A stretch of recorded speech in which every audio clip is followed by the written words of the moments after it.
бөлінетін болса ана шығыстықтар өзін қорғасын. Батыстық па, ол батыр ғой, өздері қорғабасын деп. Жатамыз ба?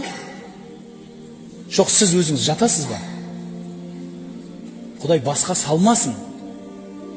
Бірақ бұл бөліну қарапайым ақылға салыңызшы. Қарапайым ақылға салыңыз.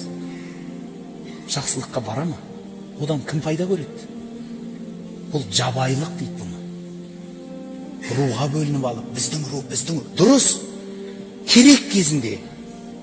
Яғни ана қыздарымыз, ұлдарымыз бір-бірін алып қоймасын, бабамыздың дәстүрі десеңіз, онда руыңызды айтыңыз, бөліп алыңыз. Ал бірақ қызметке тұру үшін, бір жерлерге барып, жаңағыдегі бір-біріміздің артымызды шұқу үшін болса, онда бұл біздің дертіміз. Елге бөлінеді, руға бөлінеді. Енді білмеймін, енді жамағатқа бөлінеді. Бөлінуге келгенде алдымызға жан салмаймыз.